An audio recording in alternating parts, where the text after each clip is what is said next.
Sama-sama kita kasih tepuk tangan yang luar biasa bagi Tuhan kita. Tundukkan kepalamu, kita bersatu di dalam doa. Bapa yang baik, Bapa yang kami sembah di dalam nama anak-Mu yang tunggal, Tuhan kami Yesus Kristus. Terima kasih kami boleh berada di hari terakhir di bulan Januari. Besok kami masuk di bulan Februari. Sekalipun keadaan sulit, sekalipun keadaan sukar, tapi pemeliharaan Tuhan yang menopang kami, kasih setia Tuhan yang memampukan setiap kami. Kami tidak takut, kami tidak gentar. Masuk bulan yang baru, Tuhan akan menyediakan berkat-berkat yang baru. Masuk bulan yang baru, keadaan akan menjadi lebih baik karena penyertaan Tuhan yang selalu ada dalam hidup kami. Terima kasih untuk rekan-rekan tim pujian penyembahan yang Tuhan telah pakai untuk menarik hadirat-Mu di tengah-tengah umat-Mu.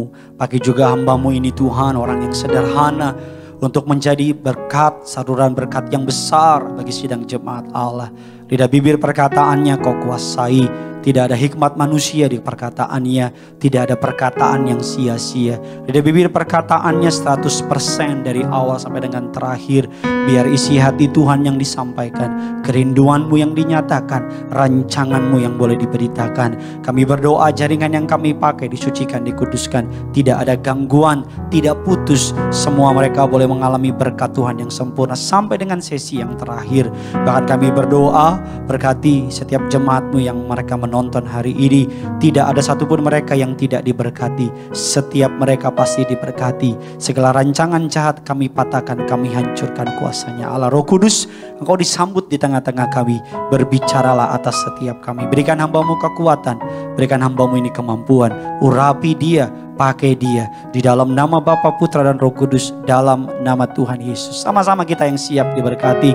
Sama-sama dengan bangga gereja Tuhan, gereja Tiberias. Sama-sama kita katakan amin. Kita kasih tepuk tangan yang luar biasa bagi Tuhan kita. Silakan duduk kembali saudara. Haleluya. Puji Tuhan. Terima kasih yang tak terhingga kepada Juru Selamat saudara dan saya, Tuhan Yesus Kristus. Atas kepercayaannya saya boleh berdiri di mimbarnya yang suci dan kudus ini. Untuk boleh menjadi saluran berkat bagi saudara di rumah masing-masing saudara. Terima kasih kepada yang terkasih Gembala Sidang Gereja Tiberias Indonesia, Bapak Pendeta Dr. Yesaya Pariaji, Ibu Pendeta Darniati Pariaji. Atas kepercayaannya saya boleh melayani di gereja Tuhan, Gereja Tiberias Indonesia. Terimalah salam dari mimbar ini. Shalom Tiberias.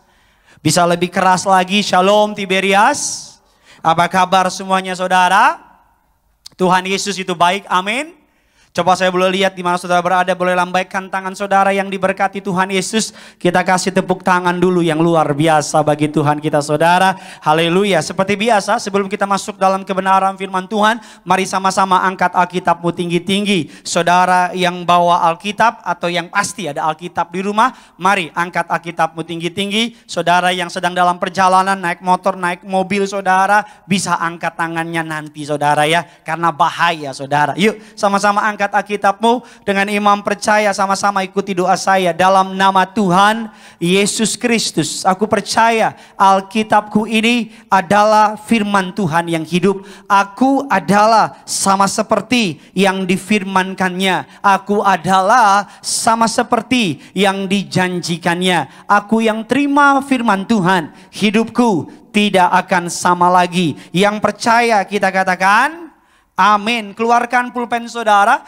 keluarkan catatan saudara. Kita akan sama-sama belajar kebenaran firman Tuhan. Sekali lagi saya ingatkan supaya saudara punya catatan sendiri untuk firman Tuhan. Sekali lagi saya encourage saudara, saya dorong saudara untuk mencatat kebenaran firman Tuhan.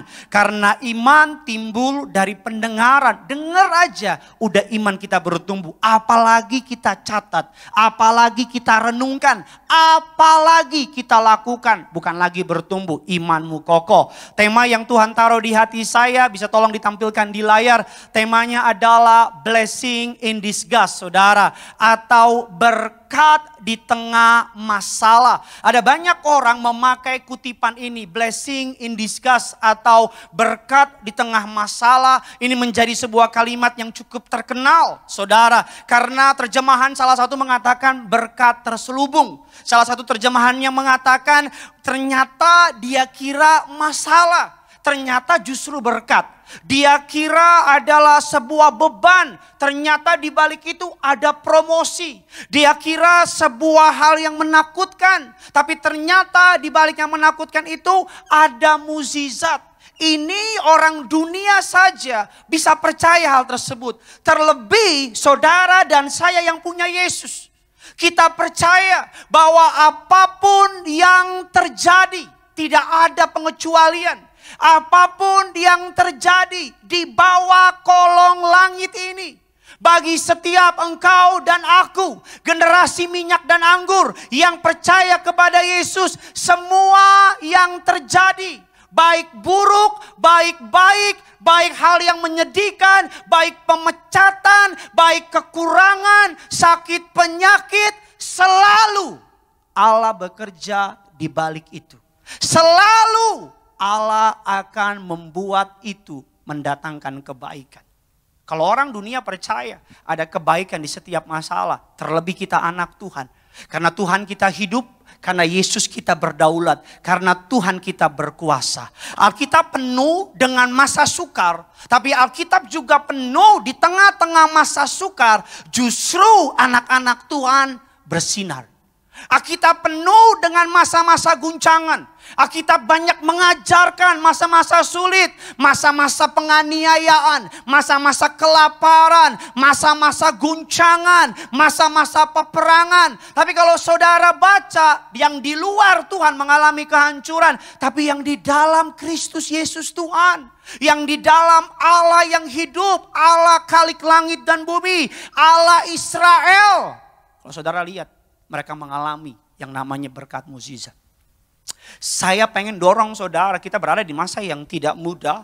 Kita berada di masa pandemi yang sulit.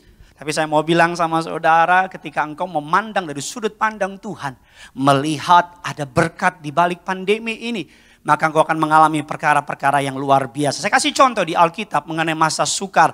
Kita lihat Kejadian 26, ayatnya yang ke-12. Dan ke-13, catat ayatnya, renungkan. Saudara yang lagi nonton di rumah, bukan karena engkau nggak di gereja, engkau bisa main-main, fokus sama kebenaran firman Tuhan. Ngomong-ngomong, minggu depan gereja Tiberias khusus ya saudara, khusus Serpong, Bekasi dan Cinere, Cibubur saudara, kembali ibadah on-site secara komunal, secara tatap muka dengan protokol kesehatan yang berlaku. Kita semua tahu 3M, ada orang bilang sekarang 4M, ada yang bahkan bilang orang 5M. Saudara bisa pilih yang mana, tapi minimal 3M. Khusus daerah Jakarta belum buka dulu saudara ya. Sabar saudara, bisa ikut online, 7 sesi tetap ada. Ngomong-ngomong minggu depan saya jam 12, informasi saudara bukan jam 2 karena ada jadwal yang buka. Kejadian 26 ayatnya yang ke-12 dan ke-13, kita cepat saja karena bahan saya banyak sekali hari ini. Maka menaburlah Ishak di tanah itu, dan dalam tahun itu ia juga mendapat hasil berapa? 100 kali lipat, sebab ia apa? Diberkati Tuhan. Ayatnya yang ke-13 saudara.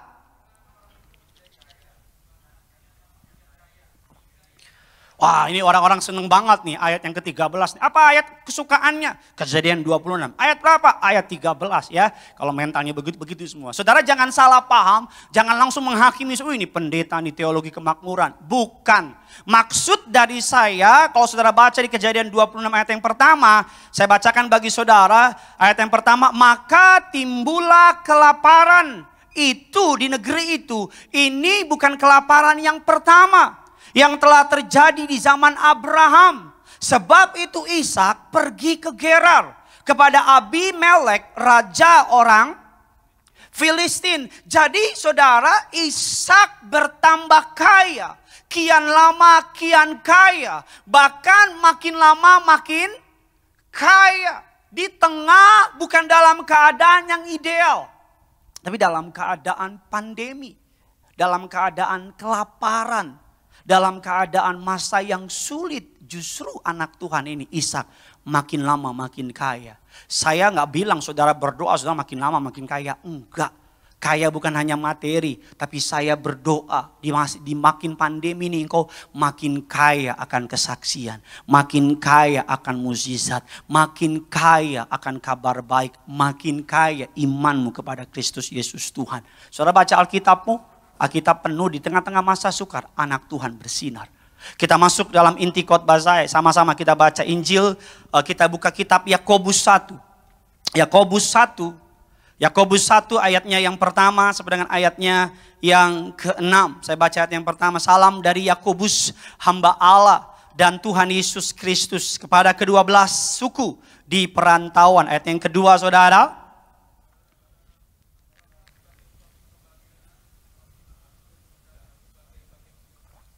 Sebab kamu tahu bahwa ujian terhadap imanmu itu menghasilkan ketekunan. 4, saudara.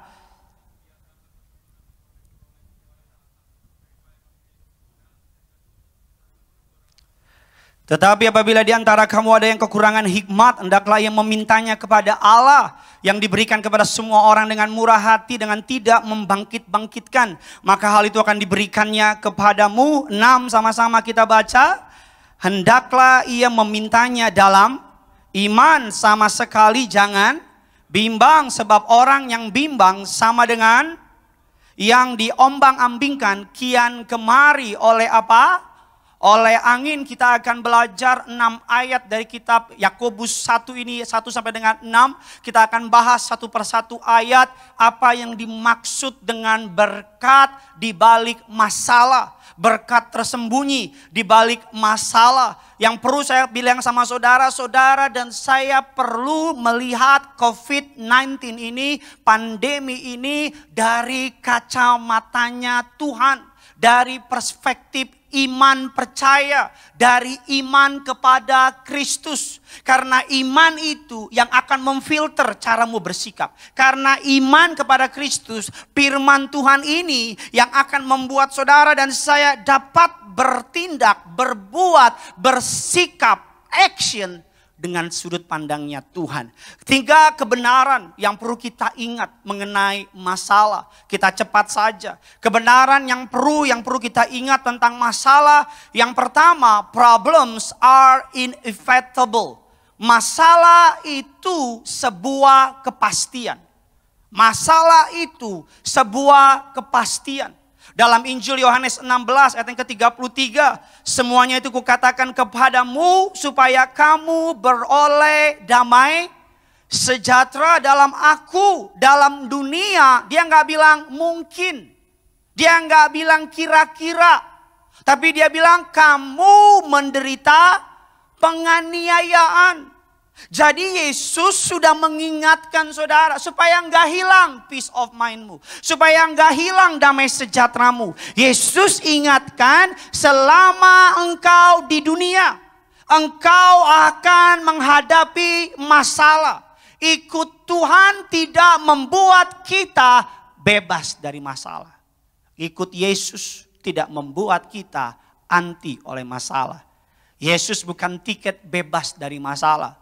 Tapi Yesus di tengah masalah, Yesus akan memberikan kemenangan. Katakan amin. Dikatakan yang kedua, yang pertama masalah itu sebuah kepastian. Yang kedua, problems are variable. Atau masalah seringkali datang berbondong-bondong dengan teman-temannya. Bukan hanya masalah itu sebuah kepastian, tapi seringkali dalam kita mengikuti Tuhan gitu kan. Kita dihadapi masalah ekonomi belum beres. Tiba-tiba kita dengar anak kita datang bawa masalah. Anak kita belum beres, tiba-tiba rumah kita bocor. Rumah bocor belum beres. Tiba-tiba kita dengar di depan rumah kita mobil kita dialami yang namanya kecelakaan. Masalah seringkali datangnya gak satu-satu. Dia kalau datang suka bawa temen. Berkat juga demikian, katakan amin. Saya doa berkat gak datang satu-satu. Berkat datang sama saudara seperti gelombang laut yang tak putus-putusnya. Katakan amin.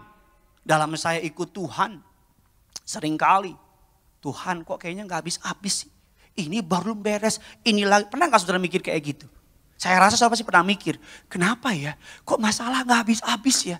Ini belum beres tiba-tiba datang. Kalau saudara hari ini dengar, saya udah kasih sama saudara. Yang ketiga, problems are unpredictable. Masalah seringkali datang di saat yang tidak kita duga. Atau di saat yang tidak kita harapkan. Masalah datang gak pernah WA kita dulu. Shalom Gideon, aku masalah. Besok aku boleh datang gak? Enggak. Dia gak nanti undanganmu. Dia gak nanti engkau siap gak siap. Dia datang tiba-tiba unpredictable. Kata dalam terjemahannya dalam Yakobus 1, apabila kamu jatuh ke dalam berbagai-bagai pencobaan. Berbagai-bagai. Yang kedua kan, masalah datang tuh bermacam-macam. Berbagai-bagai, bayangin. Terjemahan bahasa Yunani yang menggunakan multicolor. Artinya apa? Banyak warna. Bukan hanya Indomie yang banyak rasa. Masalah juga banyak rasa, saudara. Dikatakan yang kedua, yang ketiga unpredictable apabila kamu jatuh. Dalam bahasa Yunani menggunakan kata peripeteia. Yang artinya jatuh tiba-tiba. Kalimat peripeteia ini sama dipakai dengan kalimat orang Samaria yang baik hati. Ada orang turun dari Yerusalem ke Yeriko yang jatuh ke dalam tangan penyamun. Jatuh tiba-tiba. Jatuh tiba-tiba tuh gak ada orang jatuh. Mau jatuh gak ada. Dia lagi jalan, dia gak duga. Tiba-tiba apa? Jatuh. Tapi kabar baiknya masalah datang tiba-tiba. Berkat juga bisa datang tiba-tiba. Berkat semua, amin ya. Geng, berkat, hashtag berkat. Saya berdoa, walaupun masalah datang tiba-tiba, jangan takut. Karena Allah tidak pernah terlelap. Allah sanggup pelihara saudara. Yang keempat, COVID-19 siapa yang tahu datang tiba-tiba. Tiba-tiba COVID aja, kita kira mungkin cuma di Cina doang. Ternyata nyampe di Tanjung Priuk, nyampe di Balige, nyampe di Jakarta. Saudara, yang keempat, ini kabar baik. Problems are purposeful. Masalah pasti datang dengan sebuah tujuan, saudara. Masalah gak pernah datang. Tuhan gak pernah izinkan masalah datang cuman karena iseng sama saudara. Enggak. Dia izinkan masalah datang punya tujuan. Kalau iblis mengizinkan masalah datang, menjatuhkan. Tapi Tuhan mengizinkan masalah datang untuk memproses, untuk membentuk, untuk menyucikan. Saya tulis dalam slide saya, untuk mengangkat dan menguatkan kita.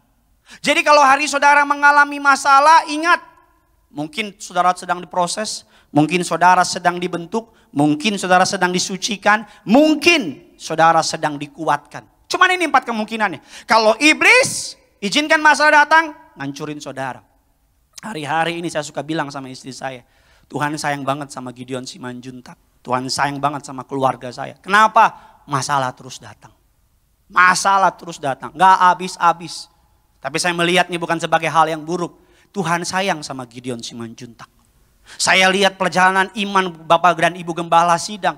Gereja ini berdiri banyak masalah. Tapi lihat apa? Semakin banyak masalah, semakin banyak berkat mukjizatnya. Karena justru di tengah banyak masalah, di situ Tuhan bekerja. Bagaimana Tuhan mau bekerja kalau nggak ada masalah?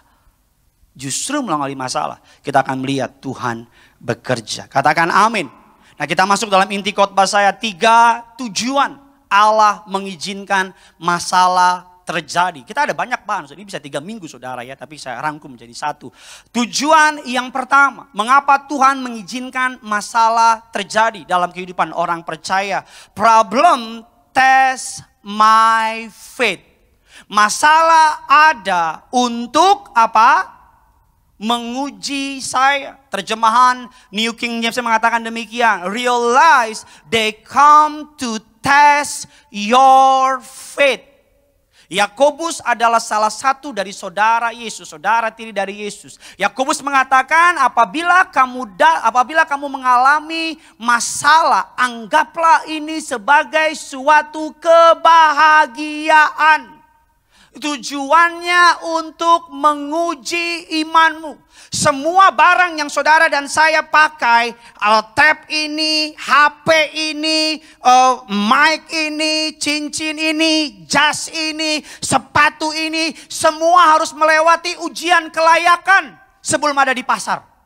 Mobil sebelum bisa muncul, mobil harus ditabrakkan dulu berkali-kali untuk tahu berfungsi apa tidak. Untuk tahu bergerak apa tidak.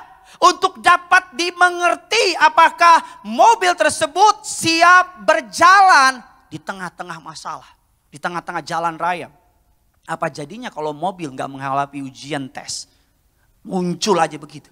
Sebelum saudara bisa nyetir mobil, saudara harus mengikuti yang namanya ujian mengemudi. Keluar surat SIM, surat izin mengemudi. Tes dulu kan? Betul apa betul?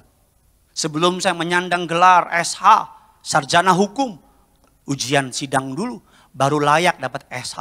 Ngambil MTH, ujian dulu, baru layak taruh nama di belakang MTH. Ujian Tuhan izinkan terjadi untuk apa? Mengetes, untuk melihat. Ketika badai datang, ketika hujan datang, sesungguhnya masa Kristus hanya mewahyukan apa yang perlu kita perbaiki. Saya ulang sekali lagi, sesungguhnya masa krisis, masa sukar hanya menunjukkan mana yang perlu kita perbaiki. Sebagai contoh, kalau di rumah saudara tiba-tiba ada hujan besar yang datang ke rumah saudara hanya menunjukkan mana yang bocor. Jadi ketika saudara di rumah, ini musim hujan, tiba-tiba ada hujan datang, tiba-tiba ada yang bocor, kita dapat pengetahuan, oh yang itu bocor. Karena kalau saudara bangun rumah, yang pertama pasti akan diuji dulu. Ketika ada guncangan, yang diuji itu pondasi. Untuk melihat apakah pondasinya siap apa tidak. Masa pandemi ini hanya menunjukkan siapa kita di hadapan Tuhan. Masa pandemi ini hanya menunjukkan siapa yang kita harapkan selama ini. Saya selalu percaya. Karena ketika saudara dan saya lolos menghadapi ujian ini. Lolos menghadapi pandemi ini. Karena saya percaya pandemi ini Tuhan izinkan. Mungkin 1 tahun, 2 tahun, saya nggak tahu berapa lama. Untuk membuat saudara dan saya dilihat siapa yang kau andalkan selama ini. Siapa yang kau pegang selama ini. Siapa yang engkau sungguh-sungguh pegang. Saya tampilkan gambarnya mobil yang diuji saudara. Tolong tampilkan gambarnya. Ini dia. Mobil ditabrakin kayak begitu. Berkali-kali. Untuk ngetes, untuk dilihat kemapanannya, untuk dilihat kemampuannya. Tuhan tidak pernah mengizinkan masalah tanpa ada maksud di balik itu semua. Dia izinkan masalah terjadi untuk menguji. Karena sesungguhnya apa yang tidak dari Tuhan hari ini berantakan. Apa yang tidak dibangun berdasarkan Kristus Yesus Tuhan hari ini hancur. Tapi apa yang dibangun di dalam Kristus Yesus Tuhan hari ini akan melihat kemenangan demi kemenangan Tuhan sediakan. Ada sebuah kisah yang menarik. Seorang yang umur 40 tahun. Di tengah-tengah masa nyamannya dia 40 tahun. Dia mengalami yang namanya pemecatan. Karena ekonomi sedang mengalami turun. Di usia 40 tahun, istri, anak-anak, tagihan begitu banyak. 40 tahun, kalau masih 20 tahun mengalami pemecatan, bisa cari kerja lagi. 40 tahun, dia bingung mau cari kerja di mana. 1-2 bulan dia marah sama Tuhan. Dia bilang, kenapa Tuhan gak pelihara saya? Kenapa Tuhan gak jaga saya? Kenapa Tuhan gak bela saya? Kenapa Tuhan gak tolong saya? Dia marah. Tapi tepat udah melalui 3 bulan, udah mulai tenang, istrinya tanya, apa yang kau lakukan? Kau gak mungkin di rumah terus. Apa yang terjadi? Dia sadar, dia lulusan teknik sipil, dia biasa bangun rumah. Dia bilang sama istrinya, sayang boleh nggak rumah kita gadein ke bank. Modalnya untuk bangun, mulai lagi. Istri bilang silakan. Dan ketika dia bangun, yang pertama kali dia bangun motel, 2 motel kecil. Yang beberapa tahun kemudian menjadi jaringan hotel ternama di dunia. Holiday Inn. Nama orang tersebut Wallace Johnson. Bukan Wallace ya. Wallace mah Wallace aja. Wallace Johnson. Bersama dengan Campson temannya. Dia mendirikan hotel jaringan ternama. Holiday Inn. Sekarang menjadi multimilioner. Ketika ditanya sama wartawan. Apa titik terpenting dalam kehidupanmu? Apa dikatakan? Ketika saya dipecat. Wartawan tanya, kenapa bilang terpecat? Karena ketika saya dipecat. Saya disadarkan Tuhan. Bahwa Tuhan tidak menciptakan saya untuk menjadi biasa-biasa saja. Tuhan menciptakan saya untuk menjadi luar biasa. Dan apa yang terjadi? Tuhan izinkan dia. Tuhan bawa dia. Ke dalam pengalaman demi pengalaman. Bahkan dia bilang hari ini saya mencari bos saya. Yang dulu pecat saya. Loh kenapa dia bilang? Karena saya mau kamsia sama dia. Karena saya mau thank you sama dia. Karena melalui dipecat oleh bosnya. Dia tahu tujuannya. Dia panggil, bisa nanti Mas. Dia tahu tujuannya, dia tahu apa goalnya. Dan dia bisa melakukan pekerjaan. Hari ini menjadi milioner. Bukunya terkenal di mana-mana. Pandemi ini mengajarkan gereja Tiberias juga untuk menggarap yang namanya ibadah online. Dulu ada banyak gereja menganggap remeh tentang ibadah online. Puji Tuhan, sebelum pandemi terjadi, Bapak dan Ibu Gembala Sidang sudah melihat siapkan ibadah online dan sebagainya. Pandemi ini, kalau saudara mau merendahkan hatimu, engkau dapat melihat apa yang kurang dalam kehidupanmu. Engkau dapat melihat apa yang perlu kau perbaiki. Engkau dapat melihat apa yang perlu kau benarkan dalam kehidupanmu. Yang pertama, masalah Tuhan izinkan terjadi untuk menguji kita. Saya percaya Allah tidak pernah memberikan yang namanya pencobaan. Karena pencobaan datangnya dari iblis.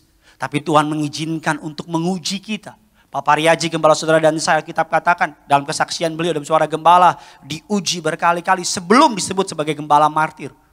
Sebelum Pak Pariaji menyandang gelar gembala martir, Tuhan bawa Pak Pariaji ke tepi neraka. Diperlihatkan orang di neraka. Tuhan pengen lihat respon Pak Pariaji.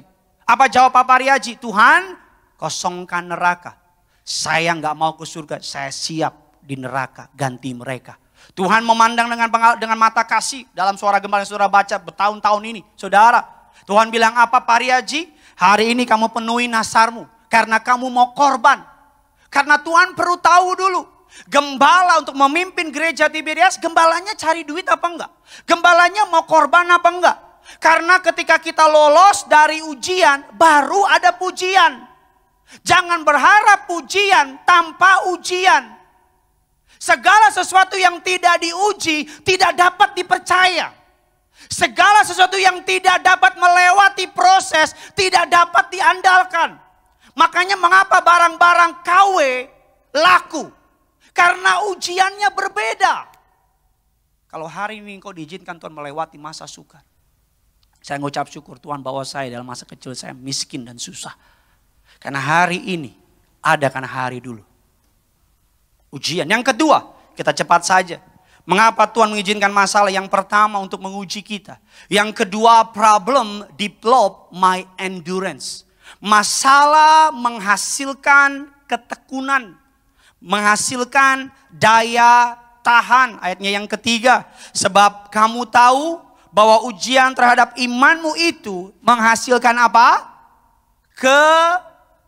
Ketekunan, and to produce in you the quality of endurance. Untuk menghasilkan kualitas daya tahan. Katakan amin.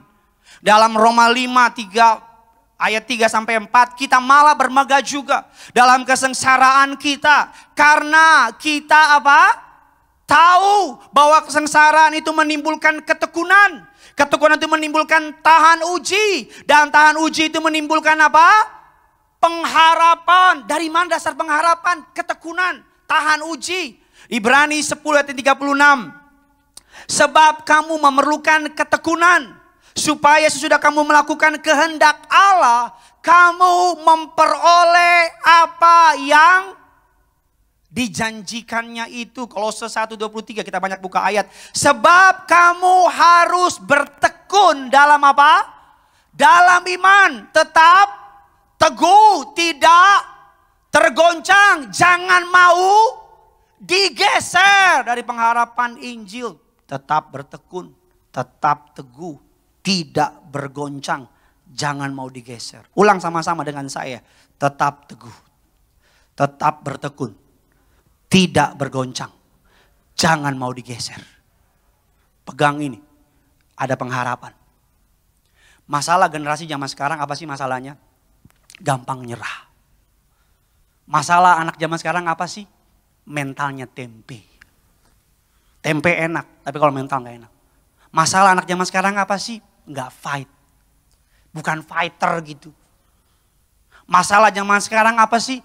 Ada banyak anak muda, ciut ada masalah dikit.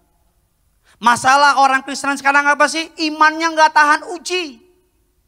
Ikut Tuhan kalau ada banyak duit. Nggak usah saudara, nggak butuh iman ikut Tuhan kalau banyak duit. Orang dunia juga kalau ada duit pasti ikut. Tapi Tuhan mau melihat di masa sukar ini. Adakah engkau tetap ikut Tuhan apa tidak? Adakah engkau tetap mengandalkan Tuhan apa tidak? Jangan mau menyerah. Maju terus. Fight terus.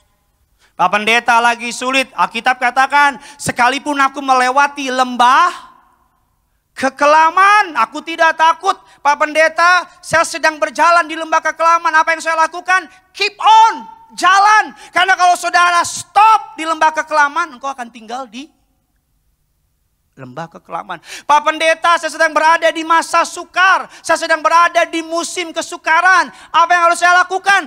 Jalan terus. Ada banyak orang di lembah kekelaman malah berhenti. Hasilnya apa? Selama-lamanya berada di tempat itu. Jalan terus. Pak Pendeta udah gak kuat jalan, ngerangkak.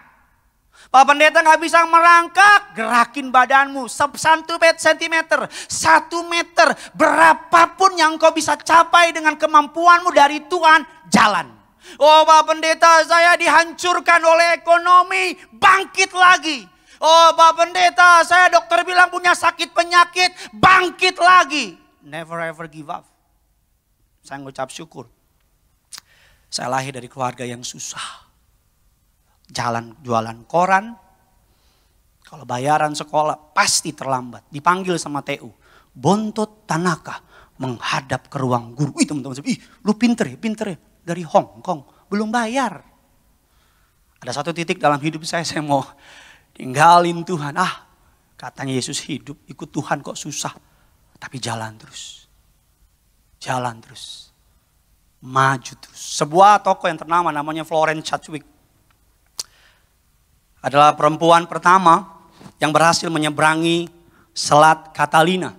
Ini foto pada masa itu. Belum ada 3G, belum ada kamera 360. Kalau udah ada gak begitu mukanya. Florence Chadwick adalah perempuan pertama yang menyeberangi Selat Catalina. 34 km. Dalam percobaan yang kedua, dia belum berhasil. Percobaan yang pertama, Florence Chadwick nyebrang dari satu tempat ke tempat yang lain. 34 km. Pada hari itu dalam keadaan berkabut, kabut banyak turun di selat itu. Perahu kecil mengikuti dari belakang. In case Florence menyerah. Ketika lagi menarik saudara, lagi mendayung, tepat di jam ke-16 dia udah berenang. Dia mengangkat tangan karena melihat di ujungnya masih jauh karena ada kabut. Dia lihat masih jauh, dia nyerah, takut mati, dia angkat tangan. Dan ketika dia sampai di perahu, orang-orang pada geleng kepala. Dia bingung kenapa geleng kepala. Karena gak berapa lama kemudian, 10 menit kemudian udah sampai di ujung dermaga yang hendak dituju. Florence bilang, loh kok cepet banget? Loh berarti udah dikit lagi dong. Kata orang yang di perahu bilang, iya Anda telah berenang 16 jam. Dari 34 jarak Selat Catalina, Anda telah berenang sebanyak 33,3 kilometer. Anda tinggal 700 meter lagi, Anda sampai.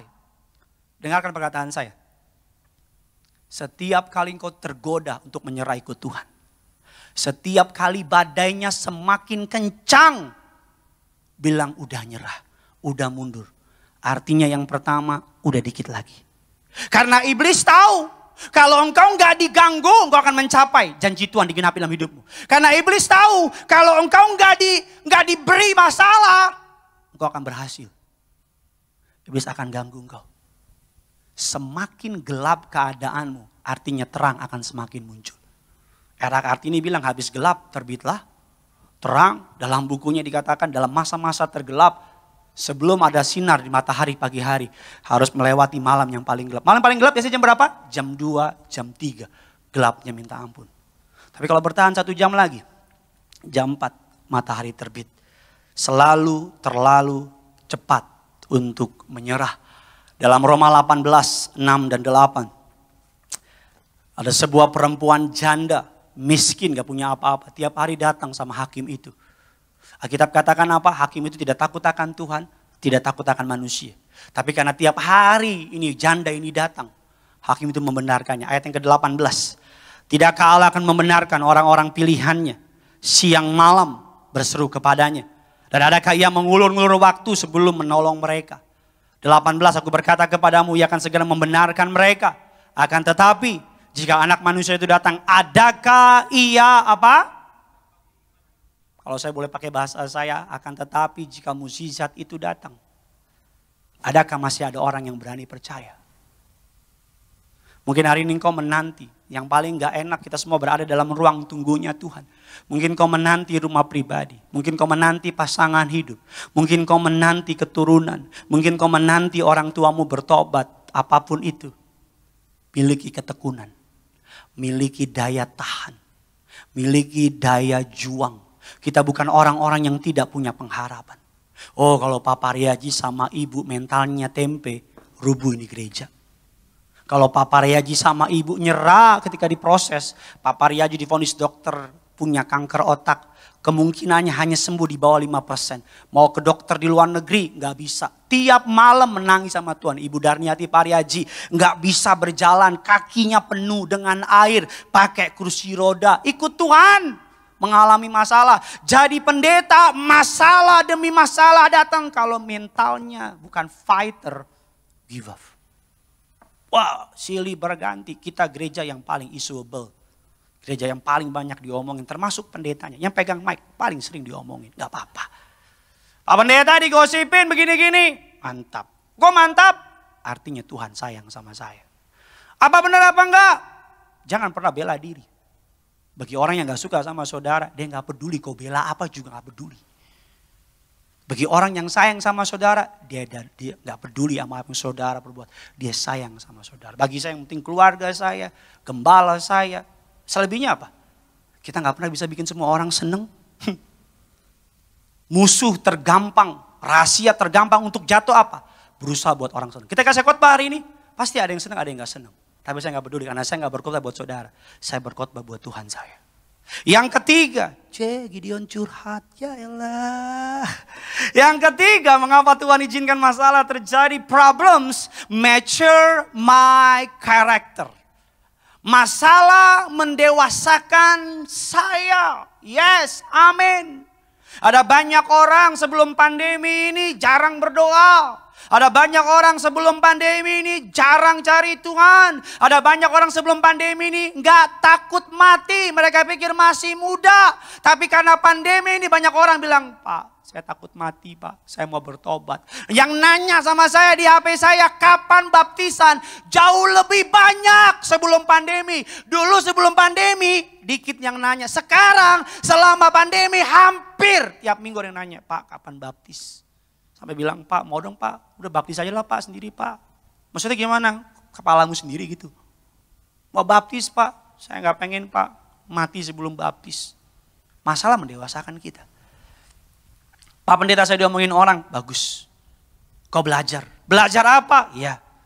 Kalau gak mau diomongin, jangan ngomongin. Oh Pak pendeta saya dikecewakan. Belajar. Supaya engkau gak kecewakan orang lain. Yang saya pegang hari-hari dalam pelayanan saya. Yang penting hati saya sama Tuhan. Yang penting saya tulus, saya lurus, saya murni sama Tuhan. Apapun yang terjadi, it doesn't matter. Yang penting Tuhan. Alkitab mengatakan demikian, dan biarlah ketekunan itu memperoleh buah yang matang supaya kamu menjadi sempurna dan utuh dan tidak kekurangan suatu apapun juga. Penelitian di Rusia, kita cepat saja. Penelitian di Rusia mereka melakukan riset antara binatang-binatang.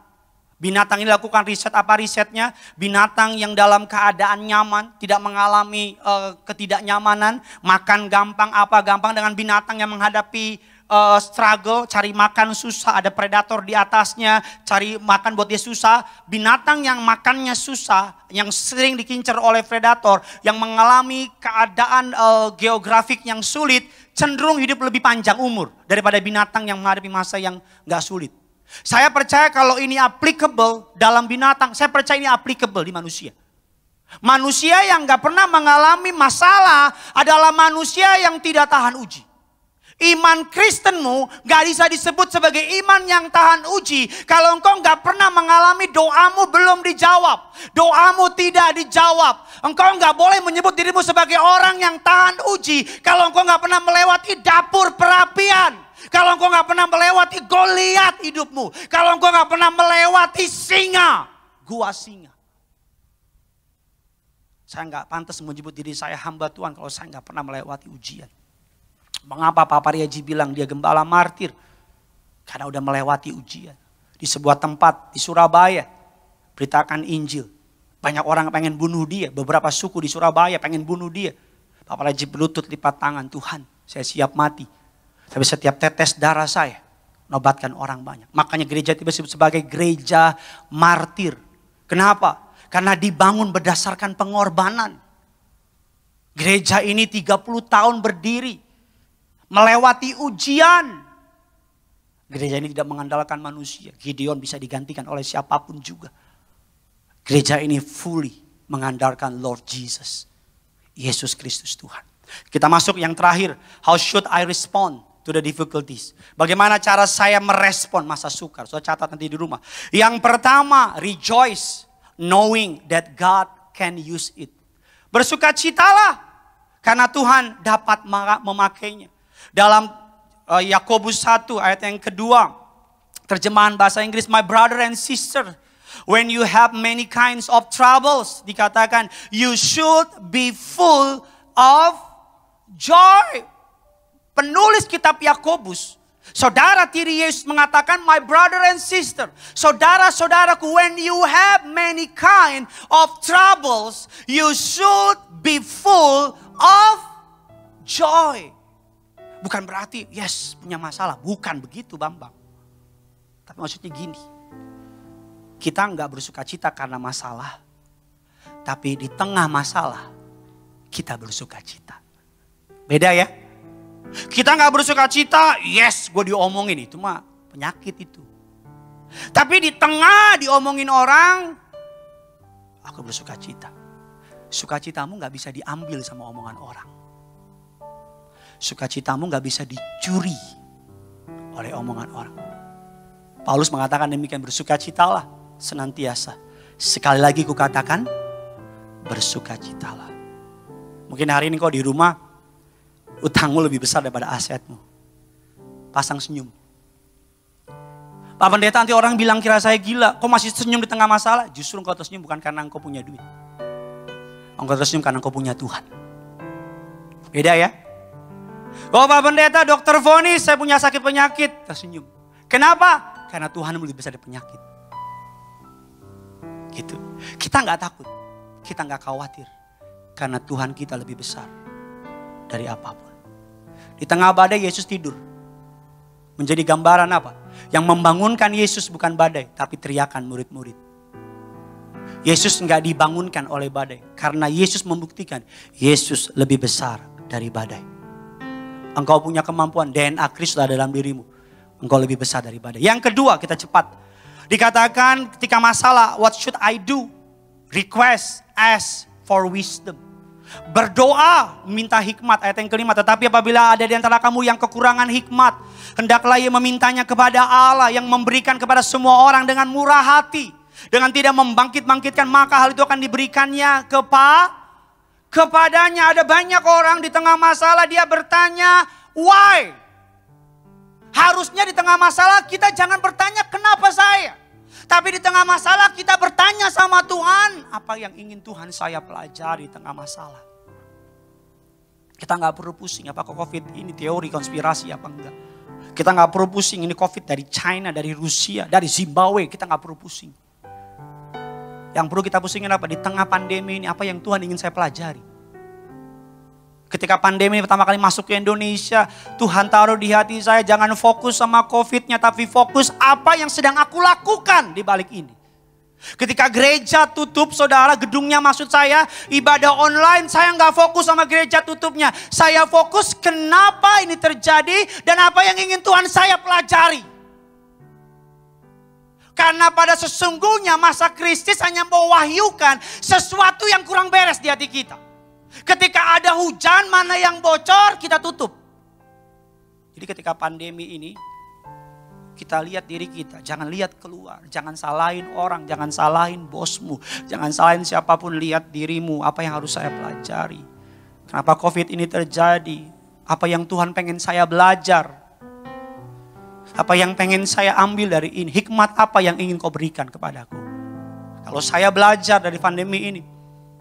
Manusia butuh Tuhan.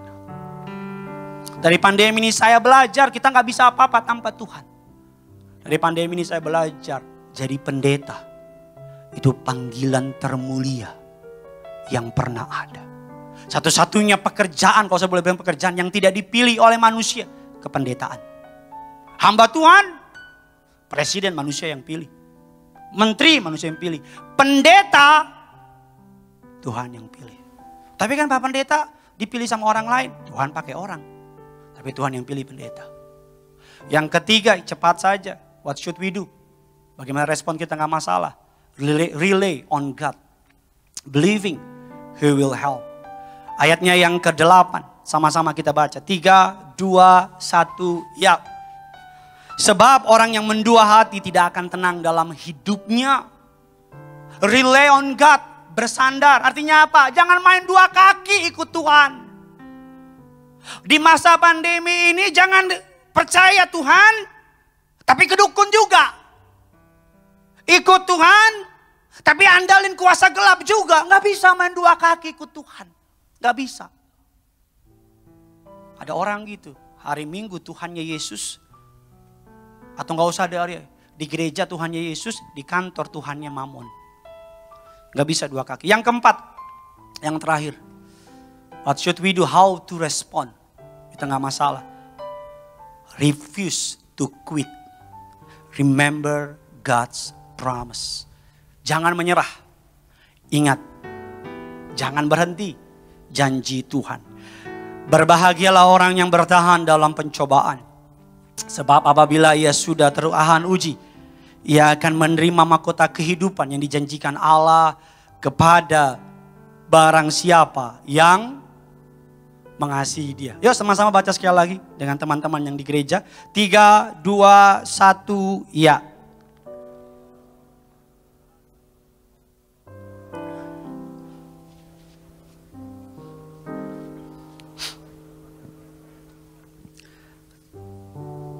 Yang terakhir yang saya sampaikan sama saudara, ada mahkota kemuliaan yang menanti kita. Mahkota yang gak bisa dibeli sama uang. Mahkota yang bisa diberi ketika engkau lulus ujian. Seluruh dunia mengalami season yang sama, musim yang sama. Musim COVID-19. Kita semua sedang berada dalam ujian. Bahkan Ibu Gembala, Bapak Gembala bilang, Tuhan sedang murnikan rumah Tuhan. Sebelum Tuhan murnikan yang di luar, yang di rumah Tuhan dulu dimurnikan. Pendeta-pendeta sedang Tuhan murnikan. MC, singer, pemusik, Tuhan sedang murnikan. Umat kesayangannya, Tuhan sedang murnikan. Hari-hari ini kesaksian mengenai minyak dan anggur banyak sekali. Banyak sekali. HP saya, ya sudah terus kirimkan saja ya, karena banyak sekali. Ada yang bersaksi sama saya, Pak. Dokter vonis saya ada kista dalam kandungan. Karena gak bisa kemana-mana, mau ke dokter saya takut. Saya cuma doa, Pak. Kasih minyak, pegang perut saya. Dalam nama Yesus kista keluar. Maaf ya, ke toilet. Buang air besar, BAB. Keluar gumpalan. Keluar. Gak operasi. Kesaksian yang lebih hebat lagi apa? Karena kesaksian yang paling hebat bukan sakit sembuh. Bukan miskin kaya. Kesaksian yang paling hebat apa? Ada seorang bapak-bapak gak percaya Yesus. Gak tahu dari mana nonton. Masuk ke live streaming Gereja Tiberias Indonesia. Dengar lagunya. Gak sadar air mata mengalir. Gak sadar tiap minggu ikut.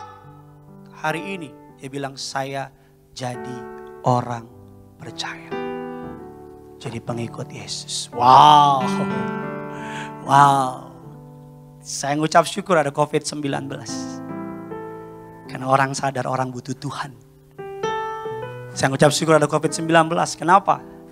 Karena kelihatan Yesus hidup. Kita tutup Alkitab kita. Kita sama-sama bangkit berdiri. Kita datang sama Tuhan. Kalau engkau diberkati, datang sama Tuhan. Pegang tangan suamimu, pegang tangan istrimu. Sama-sama datang sama Tuhan. Haleluya, sama-sama katakan. Tak usah ku takut, Allah menjagaku, tak usah ku bimbang. Yesus peliharaku, tak usah ku susah, tak usah ku susah. Roh Kudus hiburku, tak usah ku cemas, tak usah ku cemas. Dia memberkatiku. Tiberias, angkat tanganmu, katakan El Shaddai, El Shaddai, Allah Maha Kuasa. Dia besar, Dia besar, El Shaddai mulia, El Shaddai, El Shaddai, Allah Maha Kuasa. Sambil angkat tanganmu, gereja Tuhan, gereja Tiberias, berkatnya melimpah. Amin. Melimpah. El Shaddai. Kita kasih tepuk tangan yang luar biasa bagi Tuhan kita. Katakan tak usah ku takut, sama-sama katakan. Tak usah ku takut, Allah menjagaku. Amin. Tidak ada satupun yang dapat memisahkan saudara dari kasih-Nya.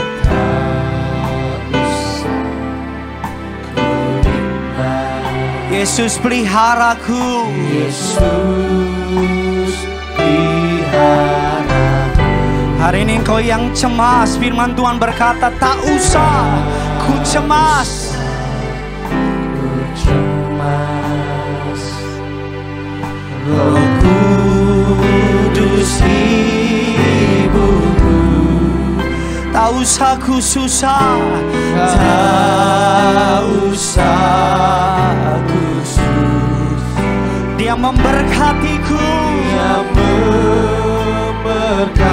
Mari sama-sama gereja Tuhan Tiberias, angkat tanganmu. El Shaddai, amin. El Shaddai. Di masa sukar ini kami katakan Allah Maha Kuasa. Dia besar, Dia besar, El Shaddai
Angkat tanganmu, katakan El Shaddai.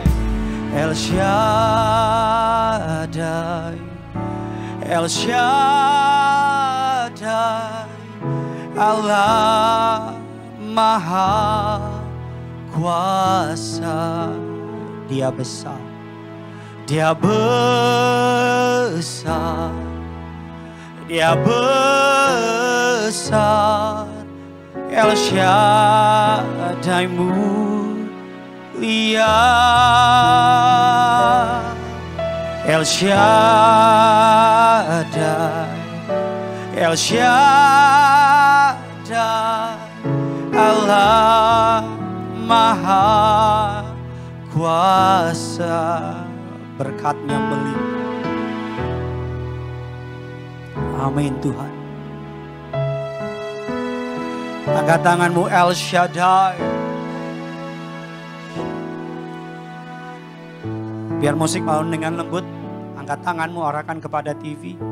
Naikkan setiap doa pribadi lepas pribadi. Bagi kita orang percaya, masalah bukan untuk menghancurkan. Bagi kita orang percaya, masalah untuk memurnikan, membersihkan, membentuk, untuk menguatkan kita. Allah tidak pernah bermaksud masalah menghancurkan engkau. Pandemi COVID-19 ini tidak Allah tujukan untuk menghancurkan engkau. Dari sudut pandang iman kekristenan, Allah duduk di tatanya, mengizinkan seluruh dunia mengalami COVID-19. Karena Allah memberi kesempatan untuk kita menyadari apa yang benar-benar fundamental dalam hidup kita. COVID-19 membuat kita sadar bahwa bukan cari uang yang paling penting, cari Tuhan yang paling penting. COVID-19 membuat kita sadar bahwa kita nggak boleh lakukan segala cara untuk mencapai kemauan kita. Kita harus lakukan segala cara untuk mencari Tuhan. COVID-19 membuat kita sadar bahwa kita manusia begitu rapuh. Ekonomi kita begitu rapuh. COVID-19 membuat kita sadar bahwa anytime kita bisa mati, Pak. Anytime kita bisa terkapar di rumah sakit. Agar melalui COVID-19, pintu anugerah Allah sedang dibuka lebar-lebar. Angkat tanganmu, arahkan kepada TV dan bilang, Tuhan, aku sadar iblis mau aku hancur melalui masalah ini. Tapi Tuhan mau aku dimurnikan, dibersihkan, diteguhkan, dikuatkan, disiapkan untuk beroleh mahkota kemuliaan yang besar. Pak, doa. Kalau ada dosa mohon ampun. Bu, doa. Kalau ada dosa minta ampun. Anak-anak muda. Agar ketika pandemi ini berlalu kita jadi pribadi yang berbeda. Lupakan masa lalu. Pandang Kristus. Dalam nama Tuhan Yesus. Naikkan doa. Kalau ada orang-orang yang baru mengikuti live streaming gereja Tiberias. Kalau engkau bukan orang Kristen. Kalau engkau bukan pengikut Kristus. Arahkan tanganmu kepada kaca dan berkata, Tuhan, aku dengar perkataan firman Tuhan hari ini. Aku mau mengenal engkau. Aku mau menjadi muridmu. Aku mau mengikuti engkau. Aku minta Roh Kudus yang manis, yang lembut masuk ke dalam hatiku. Menuntun aku kepada pengenalan akan Kristus. Kami menolak roh-roh nabi palsu. Roh-roh kuasa kegelapan, iblis setan kuasa gelap. Kami ikat, kami patahkan, kami hancurkan di dalam nama Yesus. Tidak berkuasa. Sama-sama arahkan tanganmu kepada TV. Bersama dengan rekan MC, rekan-rekan saya. Kita angkat lagu, tak usah ku takut. Sama-sama. Tak usah ku takut. Dengan iman Allah menjagaku. Allah menjagaku. Tak usah ku bimbang, Yesus peliharaku. Amin. Ada Yesus yang pelihara keluargamu dan keluargaku. Engkau yang sedang mengalami masa susah, tak usah ku susah. Janjinya Allah Roh Kudus hibur saudara. Roh Kudus hibur Engkau yang sedang cemas akan masa depan, tak usah ku cemas.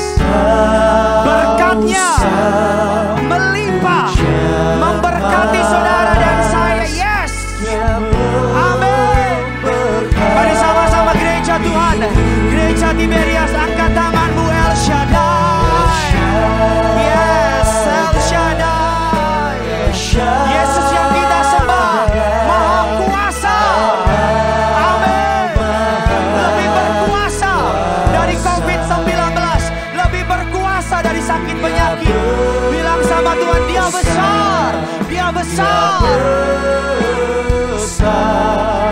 El Shaddai.